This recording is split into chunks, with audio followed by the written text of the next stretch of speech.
బంగ్లాదేశ్లో రిజర్వేషన్ల అంశంపై చెలరేగిన హింసాత్మక ఘటనలు ఆ దేశ ప్రధాని షేక్ హసీనా రాజీనామాకు దారితీశాయి. ఈ నేపథ్యంలో ఆమె ఆ దేశాన్ని విడిచి వెళ్లిపోయారు. ఢాకా నుంచి ప్రత్యేక విమానంలో భారత్ చేరుకుంది. అయితే ఆమెకు ఆశ్రయం కల్పించాలన్న అంశంపై మోదీ అధ్యక్షతన అత్యున్నత స్థాయి సమావేశం నిర్వహించారు.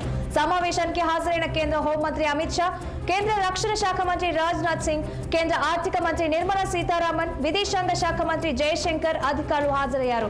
సమావేశంలో తాజా పరిస్థితులు, స్థానికంగా చేపట్టాల్సిన భద్రతా చర్యలపై సమీక్షించారు. అటు బంగ్లాదేశ్లోని తాజా పరిస్థితులను మోదీకి వివరించారు విదేశాంగ మంత్రి జయశంకర్. ఈ మేరకు షేక్ హసీనాకు భారత్లో తాత్కాలిక ఆశ్రయం కల్పించేందుకు సర్కార్ అనుమతిచ్చినట్లు తెలుస్తోంది.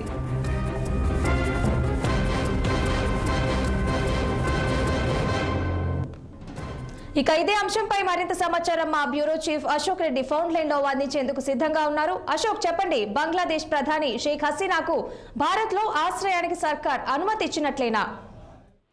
సో బంగ్లాదేశ్ ప్రధానమంత్రిగా షేక్ హసీనా నిన్న రాజీనామా చేశారు. ఆమె దేశం విడిచిపెట్టి భారత్ లో ప్రస్తుతం మన దేశంలో ఆశ్రయం పొందుతున్నారు. దానికి నిన్న సాయంత్రమే అత్యున్నత స్థాయి కేబినెట్ సమావేశం జరిగింది. ఆ సమావేశంలో ప్రధానమంత్రి విధంగా పలు కీలక కేంద్ర మంత్రులు కూడా ఈ సమావేశానికి హాజరయ్యారు.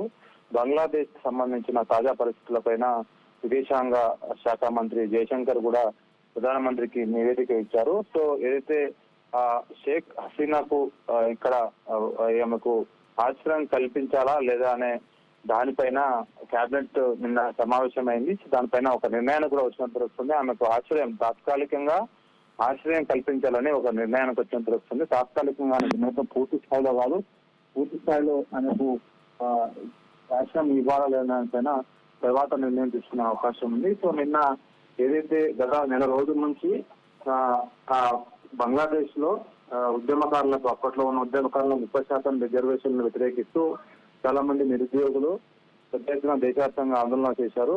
సో మొన్న ఆదివారం జరిగిన సంఘటనలో దాదాపు 100 మందికి పైగా విద్యార్థులు కానీ అక్కడి పౌరులు చనిపోవడం, దీని పట్ల నిరసన వ్యక్తం చేస్తూ దేశవ్యాప్తంగా ఆందోళన చెలరేగాయి. సో దానికి అనుగుణంగానే ఆమె రాజీనామా చేసి దేశం విడిచి పారిపోయి వచ్చారు. నిన్న ఉత్తరప్రదేశ్ ఎయిర్ బేస్ లో ఆమె ప్రత్యేక విమానానికి చేరుకున్నారు, ఆర్మీ విమానంలో. సో ఈ రోజు ప్రస్తుతం అయితే ఆమె ఇండియాలోనే తలదాచుకుంటుంది. సో ఆమె బ్రిటన్ సంబంధించిన పౌరసత్వాన్ని కూడా అక్కడి ప్రభుత్వాన్ని రిక్వెస్ట్ చేసినట్లు తెలుస్తుంది.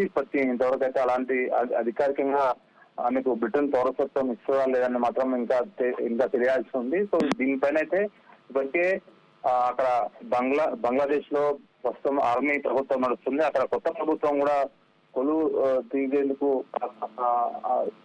అక్కడ ప్రత్యామ్నాయంగా ఏర్పాటు కూడా జరుగుతుందని తెలుస్తుంది. ముఖ్యంగా ప్రధానిగా మహమ్మద్ యూనస్ ఏదైతే ఆయన గతంలో ఏదైతే చాలా సీనియర్ నాయకులు, గ్లోబల్ లిటరేచర్ ఫౌండర్, విధంగా అతన్ని ప్రధానిగా ఎన్నుకునే అవకాశాలు కూడా ఎక్కువగా కనిపిస్తున్నాయి. సో కొన్ని నాటకీయ పరిణామాల మధ్య 15 సంవత్సరాలుగా కొనసాగుతున్న హసీనా రిజైన్ చేయడం ఈ రోజు లేదా ఈ వారం రోజుల్లో కొత్తగా ప్రభుత్వాన్ని కూడా ఏర్పాటు చేసే దిశగా బంగ్లా ఆర్మీ ప్రకటన విడుదల చేసింది. సో మరి హసీనాకు భారత ప్రభుత్వం ఆశ్రయం ఇస్తుందా లేదని మాత్రం ఇంకా గానే ఉంది. తాత్కాలికంగా ఇచ్చేందుకు ప్రభుత్వం అంగీకరించింది కానీ, ఎందుకంటే భారత్ కు బంగ్లాదేశ్ కి చాలా అవినాభ సంబంధాలు ఉన్నాయి, అటు ఇటు ఉన్నాయి. కాబట్టి ఈమెకు ఆశ్రయం కల్పించడం వల్ల ఏమైనా ఇబ్బందులు ఎదురవుతాయా? ఎందుకంటే బంగ్లాదేశ్ బార్డర్ చాలా పెద్దగా ఉంది, అక్కడ ఏమైనా సెక్యూరిటీకి ప్రాబ్లం ఉంటుందా అనే దానిపైన కూడా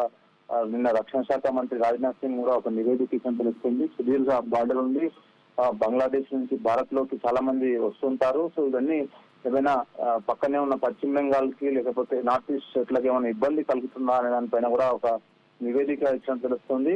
సో అందులో భాగంగానే ఎలాంటి అవాంఛనీయ సంఘటన జరగకుండా భారత ప్రభుత్వం కూడా అప్రమత్తమైంది.